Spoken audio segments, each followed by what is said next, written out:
what's going on, you guys? Nick here with Nick Strength and Power. I've got a couple of interesting stories for you guys today. The first story that I've got for you guys today, the latest physique update from Terrence Ruffin, Ruff Diesel, ahead of his comeback tour, which starts at the Pittsburgh Pro in May. And I genuinely think this might be the best Terrence has ever looked. And I was looking at his comments, and he was answering some questions in the comments, and he said he actually still has room to grow to meet his weight cap, so he's got room to add some size and improve a little bit, and I think that's exactly what we're seeing here. This certainly looks to be a bigger and more complete version of Terrence's physique, and I think anybody who's not super excited for what 2025 holds for classic physique, I think you're out of your mind, because I think these guys, they're all bringing it, and I think this Olympia is going to be something special, and this return of Terrence Ruffin, I think, will be the best Terrence that we've ever seen to date. It's giving me the same vibes like when we were talking about Logan Franklin going into the Arnold Classic. The updates were just so good that it kind of inclined a lot of people to think, well, maybe Logan has a chance here, and sure enough, he was top 2. Some of these updates that we're seeing from Terrence are giving me that same vibe. Like, he just looks so good in these updates, it's hard to imagine that he's going to miss. And at this point, we're still 2 months away. He's still 8 weeks out from the Pittsburgh show. Actually, probably a little more than that. Probably more like 8.5 weeks out from the Pittsburgh show. But I have a feeling this is going to be a very talked about comeback, and I think his name is going to be back in that conversation as one of the top classic guys, which is going to be the most interesting thing about 2025, in my opinion, at the Olympia, is who's going to step up to that plate and try to fill the shoes that were left by Chris Bumstead. And there's so many talented guys right now. I think we're going to see an all-out war at the Olympia for that vacant title. And another guy that's gunning for that classic physique title, Ramon Dino, posted a couple black and white physique updates today. We know he's weighing 122 kilos, so roughly 269-ish pounds. Very big, very full, very vascular version of Ramon that we're seeing so far. And again, I kind of want to keep these guys in the back of our minds because I know we're fresh off the Arnold Classic. We're thinking about Mike Sommerfeld. We're thinking about Logan Franklin. Wesley Vissers, who, by the way, I just saw a post today that Wesley, it looks like he's taking a break for an indefinite amount of time. He was originally scheduled to do the Detroit show, which is the next show on the schedule at the end of this month. But he put out a post. He put out a statement that said, "I will listen to my body and my coach, and I'll be taking a break until we feel we are ready to do a show with a much better package." And I saw a video the other day of Wesley talking to his coach, Boss of Outlaw, about this, and it still seemed like they were kind of unsure whether or not he was still going to do Pittsburgh. So this statement, again, doesn't really confirm how long that break's going to be. It seems kind of just like an indefinite amount of time, but it does seem like he's going to take a break. After dropping in placings, obviously losing the Arnold Classic title that he held the year prior.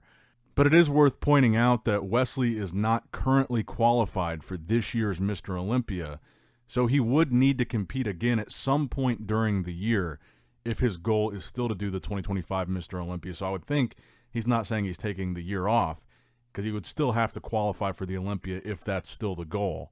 And going back to Ramon, that's why I said I kind of want to keep these guys in the back of our minds as we get closer to the Olympia, because Ramon is already qualified. Urs Kalsinski is already qualified. Mike Sommerfeld is. Michael DeBull is. So those names like Ramon and Urs, we might not talk about much up until the Olympia, because we're not going to see them on stage, or at least in theory we won't, because we don't have to. They only have to focus on the Olympia.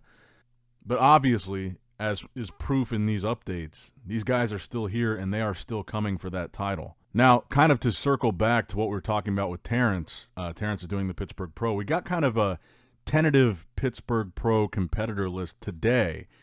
So again, the competitor list is never really final until the week of the show, but we got an idea of some more of the names that are doing it, including some of the ones that we already knew.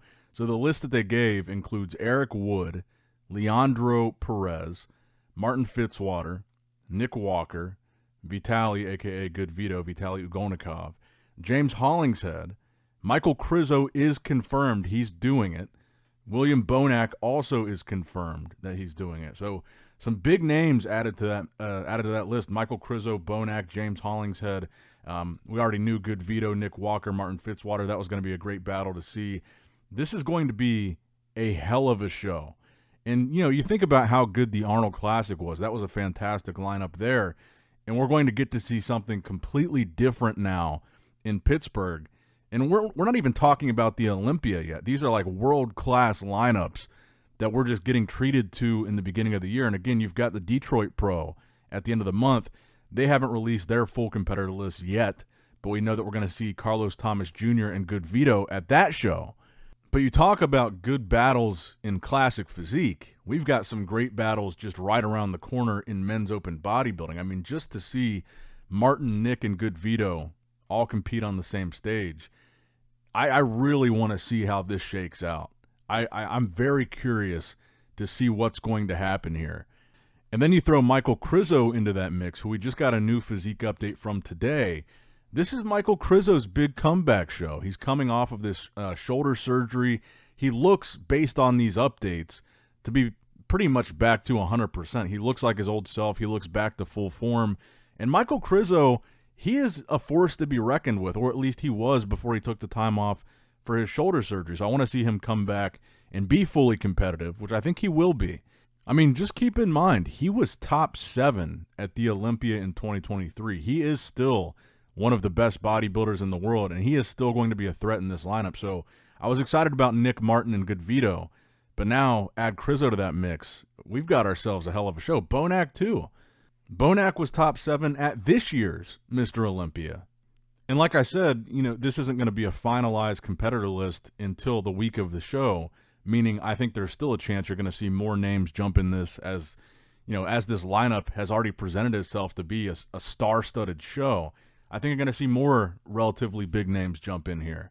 And I have a feeling this Pittsburgh lineup is probably the best it's going to get from then to the Olympia, because I honestly don't think we're going to see Derek, Sampson, or Hottie until the Olympia if we see them again this year. I'm not sure about Hottie with the visa situation, and I do think that played a role in him not doing the Arnold, but I think now that the Arnold is done, I don't think you're going to see any of those top 3 guys compete until the Olympia. So this Pittsburgh Pro, having Nick Walker, who was a top 3 Olympian, Martin Fitzwater, who was top 4, Krizo and Bonac top 7, Good Vito kind of the wild card here. This is probably the best lineup that we're going to get for the rest of the year as far as high Olympia placers in the lineup. Unless Hottie comes out of nowhere and does a random show, but again, none of them need to. They've all won the Olympia in the last 5 years. They're all qualified. They don't need to requalify Derek Sampson or Hottie. But outside of those 3 guys, I really think the only thing that could maybe top this Pittsburgh lineup is if for some reason maybe Rami comes out of retirement and jumps in one of these shows. Now, that would be crazy. But it certainly seems like this Pittsburgh is going to be about as good as it gets. And by the way, I should also show the physique update that we got of William Bonac today, since I just showed Krizo. And as far as Olympia placings go, they're still neck and neck. I mean, Bonac's most recent Olympia was 7th. Krizo's most recent Olympia was 7th. So I think those 2 guys are going to have quite the battle as well in Pittsburgh. And who knows, maybe one of them is able to pull off an upset here and beat one of these top guys like Nick, like Good Vito, and Martin. And hell, I'm kind of putting Martin in that conversation just because he's a wild card. Or not Martin, but Good Vito in that conversation just because he's a wild card. We really don't know how he's going to do. Maybe all these guys end up beating him here. Who knows? But Bonac looks incredible in this update. We haven't really seen anything super recent from Good Vito, but we are going to get a little bit of a preview of how Vito is looking in Detroit, which will be a full... So it's the end of this month, so it'll be a full about 6 weeks, 5 or 6 weeks ahead of the New York show. So it'll be a nice, very early preview of what he's looking like. And I think if he's able to win that show, a nice bit of momentum going into Pittsburgh. And Bonac, by the way, also doing the Detroit show. And again, we don't have the full competitor list for that show yet, but we should in about a week and a half know exactly who's doing that show. And I know that Good Vito has said he's doing it, but right now on the Detroit Pro social media, they only have Bonac, they have James Hollingshead, they have Carlos Thomas Jr., they have Sas Harati, they have Iron Gali, they have Ron Gordon. also Justin Wyatt. And I know for Classic Physique, and this is kind of why I was talking about the Wesley Vissers thing earlier, I know for Classic, both Matt Grego, who did really well at the Arnold, and Wesley Vissers were initially confirmed for Detroit in Classic Physique. I don't know if Wesley is still doing it. His statement really was kind of unclear. But those are really the two big ones that we've got right on the horizon to look forward to. But let me know what you guys think in the comments below about both of those shows and the lineups that we have so far for those shows. What do you guys think? Now, next up in the news, let's get into kind of the two controversial stories of the week. So the first one, men's physique. I don't talk a whole lot about men's physique, but I thought this was a significant story because the guy that won the men's physique Arnold Classic category, Ali Bilal, he won the whole show, and right after he saw Arnold's comments about men's physique, and he is now boycotting the Arnold Classic, and he says he will never do another Arnold Classic again. What's up, everyone? I just wanted to come here on social media and say a few things about the Arnold Classic. It's been 5 days since I won this show, and if you ask me how I feel, if I'm happy with the win, of course I am, you know. But it just gave me a bit of mixed feeling, this show, because everything I see on social media, everything that's going on, like Arnold saying the show day, you know, that men's physique was stupid division and he don't know why IFBB created it. It just killed the whole happy vibes for me. I don't know why. So I've decided this was my last ever Arnold Classic. I'm not gonna go to a show where my division, where I get treated with disrespect. I don't think it's fair that an open division get 500,000, Classic get 60K, and a men's physique division only get 10,000. It's not fair, you know. We prep as hard as the Classic guys or the open guys. We train as hard. We bring a good conditioning. We bring a good physique. If you just go to Middle East or whatever Asian countries, if you see how popular men's physique is, it's crazy. It brings so much money. Just see my reach. You know, when I post a video or some open guy posts a video, nothing against anyone, it gets a crazy reach. It's very, very popular division. I'm not saying it's one of the most popular, but it's a very popular division. And, you know, I'm going to go to shows like Pittsburgh Pro, New York Pro, which are big shows where we get treated with respect that we deserve because we really work hard for this one. Imagine you prepping for 16 weeks and then you go to a show and someone tell you, oh, who invited you here, you know? We don't even like you. It doesn't feel good, I think. So I just wanted to say my opinion. I don't care what whoever thinks about it. So yeah, that's it. I wanted to ask, like you said, if the apology comes, the prize money gets increased. You know, are right now one of the best men's physique athletes in the current day and age of men's physique. Do you not think you'll ever go back to do the second biggest show in the world? No. Never. I'm a man of my word, man. I'm not gonna go there. Everything I said until now, I did it, right? So I'm not gonna go there. I'm gonna do Pittsburgh Pro, New York Pro, and Olympia. That's it. And this garnered a pretty good amount of support from the men's physique community. And if you didn't hear what Arnold said, it was really specifically directed, at least from what I heard, directed to the rules, directed to the fact that they have to wear swim trunks that cover their entire leg. Well developed, his calves are developed, I mean the whole thing. So I don't know why they have them with this. His trunks. Keyword is bogus. I'm just worried one year they're gonna come and say you gotta wear pajamas when you go out there. You know, I mean, you never know what they come up with. It's just wild. I mean, it's a federation thing. I have nothing to do with that. You can't change it. No, but the interesting thing is they also have really well-developed thighs. Yeah. A lot of those guys. I mean, it's a federation thing. I have nothing to do with that. You can't change it. No, if it is my choice, I would just say put regular bathing suits on so you can see your thighs also, because they've really well-developed thighs. So let's see the whole body. That's what we are judging. Why would you hide the legs all of a sudden, you know? Please welcome to the stage. Look at his thighs. Yeah. His thighs are just as developed as his upper body. This is all IFBB stuff, you know, as much as like, you know, seeing the guys that come out with this Bermuda shorts all the way down to the knees, and I have no idea why the federation makes them hide only one part of the body, which is from the waist to the knees. I mean, think about that. What is that about? Why can we not just have them have regular posing trunks? The thighs were good, right? The quadriceps was cut. The calves were good. I mean, not everyone, but I mean, it was good.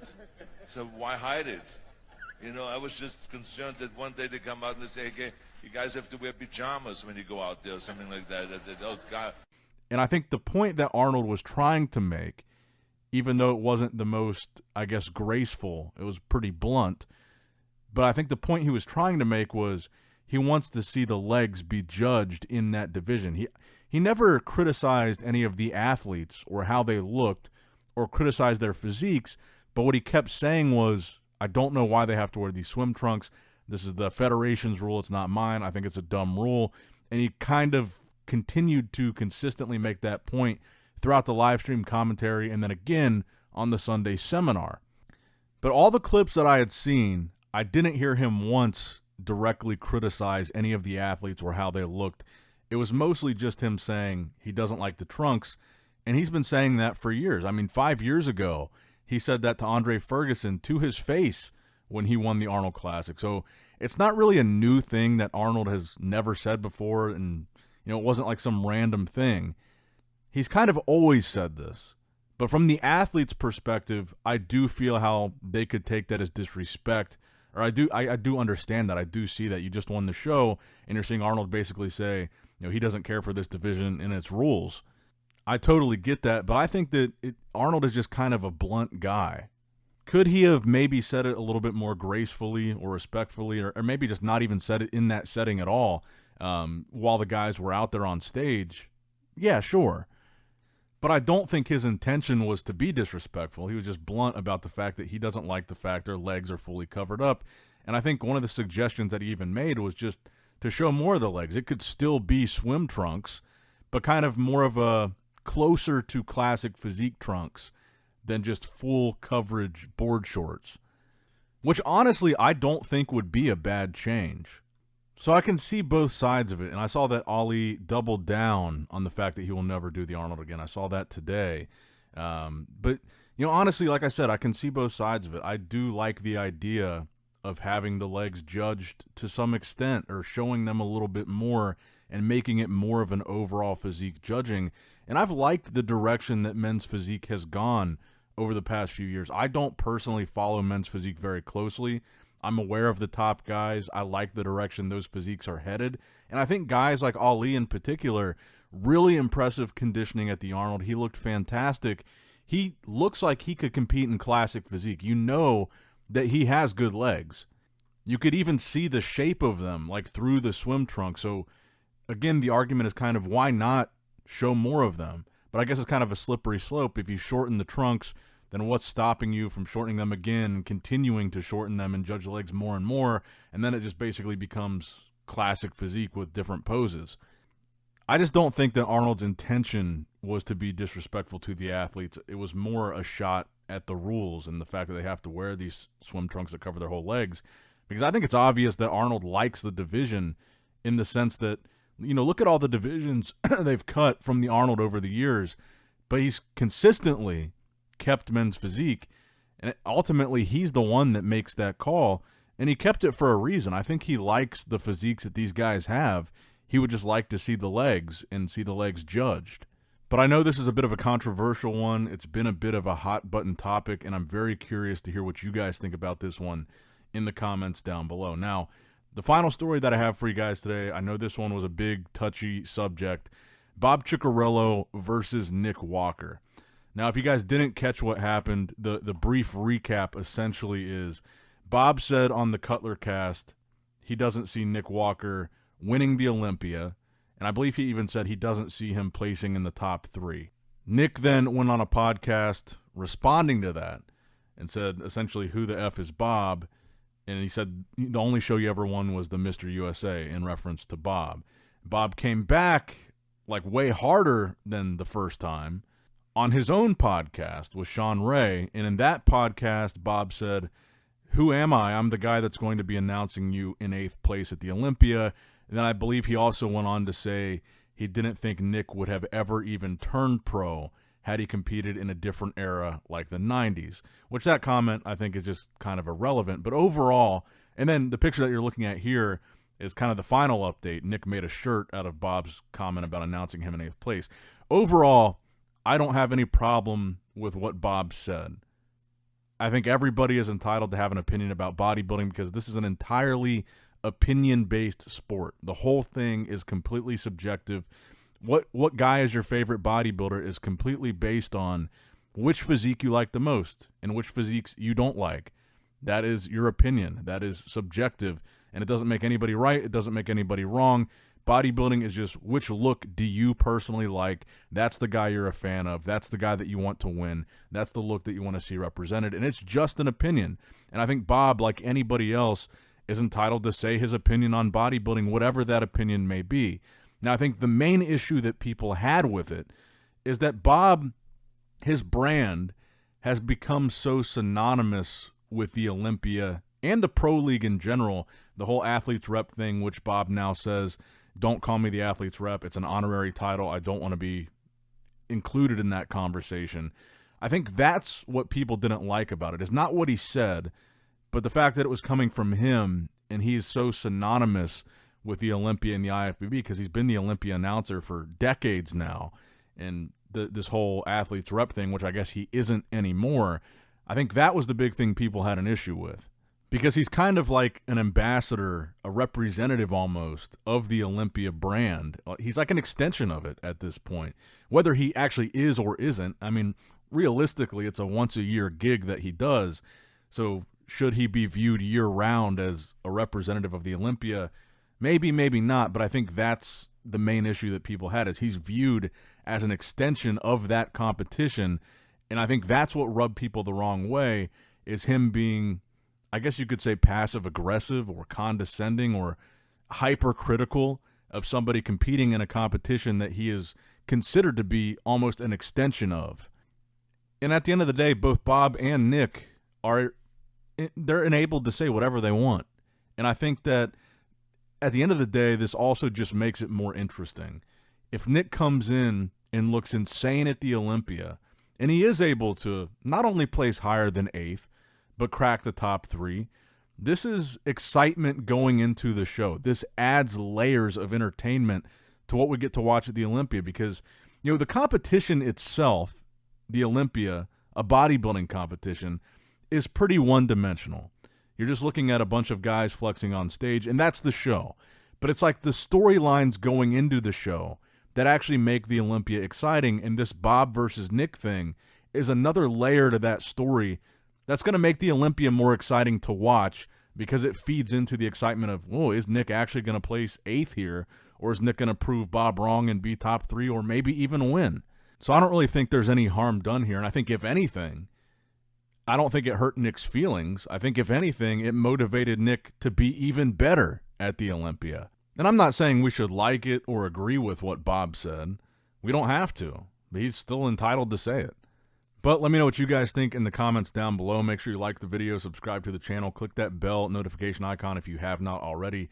And as always, I love you guys, appreciate you guys. Nick Strength and Power, signing out. All right, guys, don't forget to click that like button and subscribe to this channel if you enjoy the content. Also, check out my Instagram at Nick Strength Power. My Facebook page, which is simply Nick Strength and Power. My secondary YouTube channel, Nick Strength and Vlogs, for vlogs and bonus content that you will not see on this channel. And consider subscribing to my third YouTube channel, Nick Strength and Pokemon, which is all things Pokemon and trading card games, completely unrelated to this channel. So if you're into that, give that one a look. And all links to merchandise and social media will be in the description box below. If you guys want a Nick Strength and Power t-shirt, that will be in the Shopify link below. Have a great day.